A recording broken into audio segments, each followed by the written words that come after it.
We're back, baby. An emergency schedule release edition of CBD brought to you by Jack, your official entertainment partner of your Cleveland Browns. Bishop, Z for Zegura. Away we go. You've seen the schedule. Your first reaction was what? Love it. I think it sets up great for a playoff push for an AFC North divisional title for the World's team.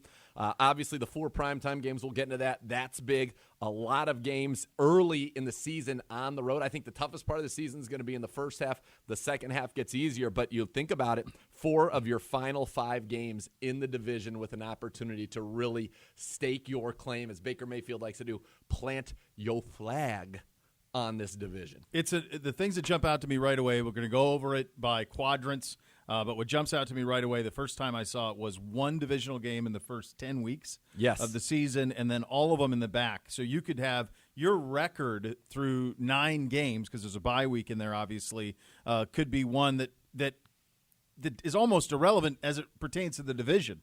So all of that is going to be played in the back half. The other thing that jumped out at me was week 10 on.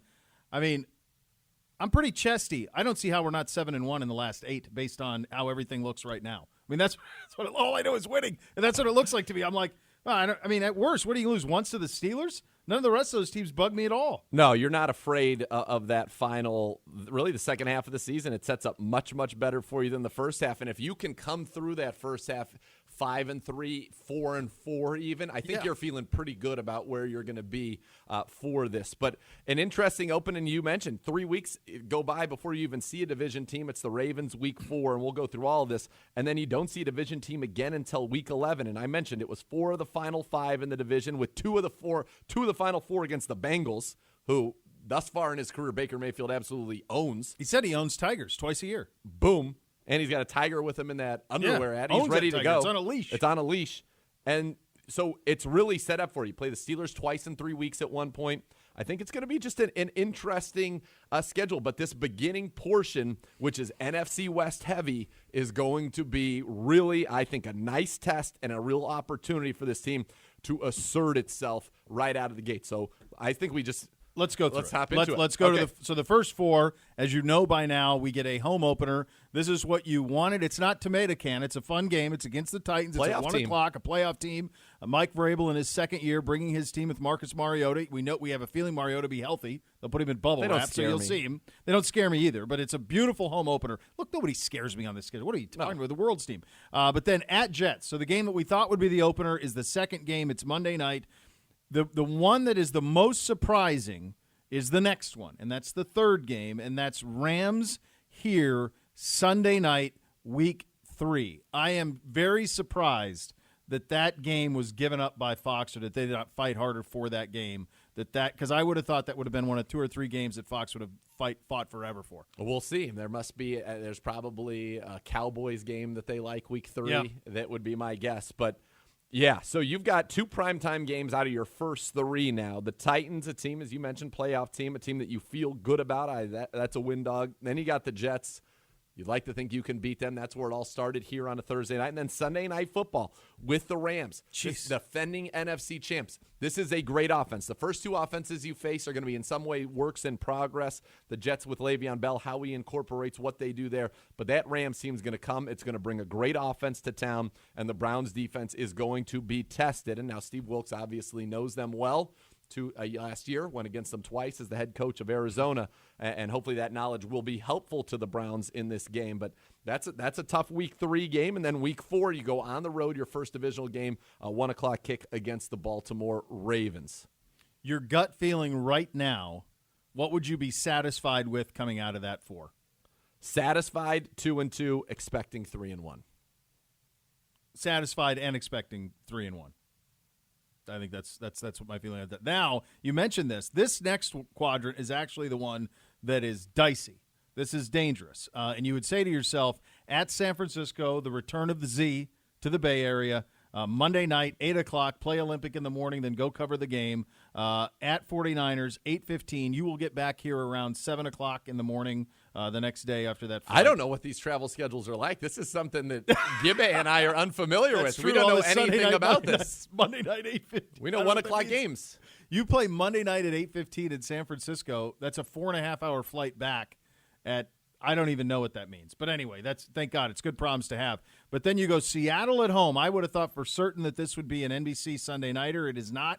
Gibby brought up a great point, hypothesizing potentially that this could be because of the baseball playoffs, that this could be Fox taking Seattle as a national game, almost bleeding into the baseball playoffs at 1 o'clock. That game is here. Then the at Patriots, 4:25. I thought there was a chance that would be a Sunday nighter before. And then at Denver. So that stretch, 3 of 4 on the road.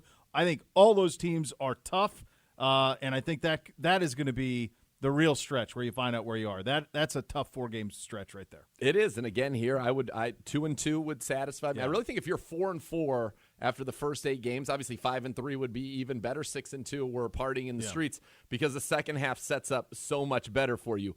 I like the fact that Seattle has to travel east and play at 1 o'clock. That has historically been difficult for West Coast teams to do. I also like the fact that you get a Week 7 bye prior to your Week 8 against Patriots. You get 2 full weeks to try to prepare for the defending Super Bowl champions, and then you follow that up with the Broncos. So that's your first half of the season. 5 of the 8 games on the road. I would consider them of your potential road games on the season. You're getting pretty much the tough ones other than the Steelers game. You're getting all the tough road games. You're getting, right, the Jets, the Ravens, the Niners, the Patriots, the Broncos. Your remaining road games are the final 3 at Pittsburgh, at Arizona, at Cincy. The latter 2, probably you're saying, okay, good, thank you. This is a tough start to the schedule, but if you can get through it and this team can kind of be forged by these fires, it is set up for you to get hot heading into the playoffs. Yes, sir. One other thing on the front half of the schedule before we close the door on that. I cannot imagine Sunday night Rams, that ticket, if we're 2-0, which I think we will be, 2-0 going into that one, defending NFC champions, Sunday Night Football. It's going to be glorious. Wow. We haven't had That's got to be a color rush game, yeah? Oh, yeah, of course. Of course it's a color rush game. All right, let's get into the second half.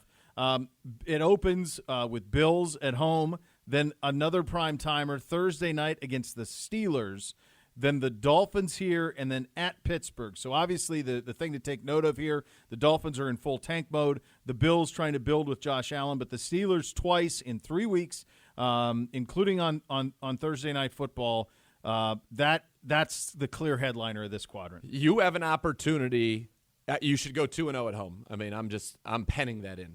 That should be the expectation. You got to go with the Bills and the Dolphins. So in those Steelers games, if you can sweep those, you have a real chance to go 4-0 in this quadrant and really stake a claim that this division is different. I love that you get them at home first because you can reel off. That's 3 straight home games, by the way, Bills, Steelers, Dolphins. You can go 3-0 at home right there. You are set up really well because even if you were 4-4, you could be 7-4. Even if you're 5-3, you're now 8-3. Even in a bad scenario, you're 3-5 over the first 8. Now you're back. You're at 6-5. You have a winning record with an opportunity to make some noise down the stretch here. So I think that 3-game stretch right there is critical. And if you can pick up that Pittsburgh game, plus it lets them know you can beat them when you head back, and you could potentially be the hottest team in the league right there.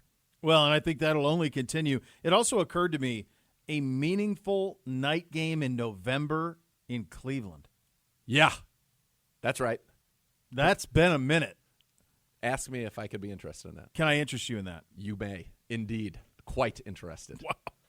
Wow. The people who are going to be in the stadium for these, it's going to be a pure treat, pure joy. Yeah. All right, final 4 games as we go over it.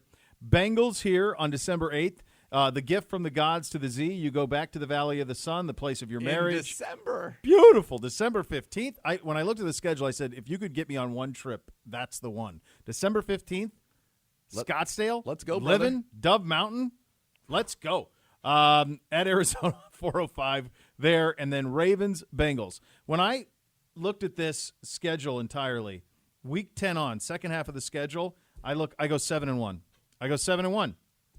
Sign me up. Sign me up. That's where I think the back 4 games, if you are in striking distance going into November, as long as it is not a debacle, which it's just not going to happen. But as long as it's not, the back half is set up for you to make some hay. That's what I mean, and that's where you want to have the momentum. We've seen this team be a good second-half team a year ago. You're going to have an opportunity to do that again. The key will be to get through those first 8 games in a position to make a move. And to your point, there's only one division game in those first 8 games.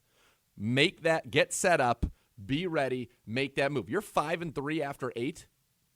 You have a real opportunity to be sitting at 9-3.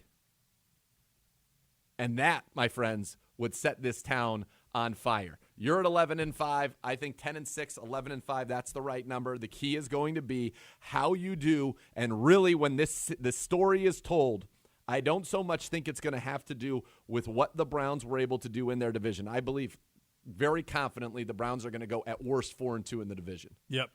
The key to this schedule is going to hinge on what they're able to do with the NFC West. Yeah, absolutely. And I think, at worst 2-2, I think that stretch of games, the second quadrant we went over, right now I have it worst case scenario at 1-3. But that is at San Francisco, that is Seattle here, that is at Patriots, that's at Denver. I don't think we'll go 1-3, but the last 4 to finish the first half are tough. That's tough. That is a tough stretch of games right there, with 3 of those games being on the road. Twice you're going to have long trips. San Francisco and Denver in 4 weeks. You got to do it twice. Go way out west twice in 4 weeks, and then a trip to Foxborough, which is going to have the football world will be a pig. That'll be one of the biggest games here. It's going to be, and I like that you're getting prime time early. As I said, 3 of the first 5 games. You have the 2 Monday Nighters, the Jets and the Niners on the road. You've got the Rams home Sunday Night Football. It's going to be, this team is going to be tested, and they have the expectations. They're going to be thrust right into it. The key will be starting the season the way that we have not started a season in forever, and that's with a win at home against the Titans. It's probably not going to be a pretty game. That's kind of the way the Titans play the football. They're going to give it to Derrick Henry. They're going to run the football. They're going to play pretty good defense. But that's a game that you have to win. This is a game that you must win to start the season the way that you want to. I'm so happy that our people will be able to open the Beckham, Baker, all the fun at home. Here, and that's what we talked about. It's not a full McNeely. This is. Do you think that you and I will have more to say about this tomorrow on CBD? I believe that we will. I believe that we will as well. Do you think that we will have expanded thoughts? I believe we will. I know it. Do you believe that we will go over this with a fine-tooth comb? Oh, yeah, we're going to go full on. Yeah, we're going to do the full schedule game. We're going to get into it. It's going to get, we're going to get real deep. All right, so you got that to look forward to, which is nice. This is our second emergency podcast. They're all good edition. things. It's all a win. I can't wait to get started. I wish it was August now. Me too. Thanks Sign me up. Let's go.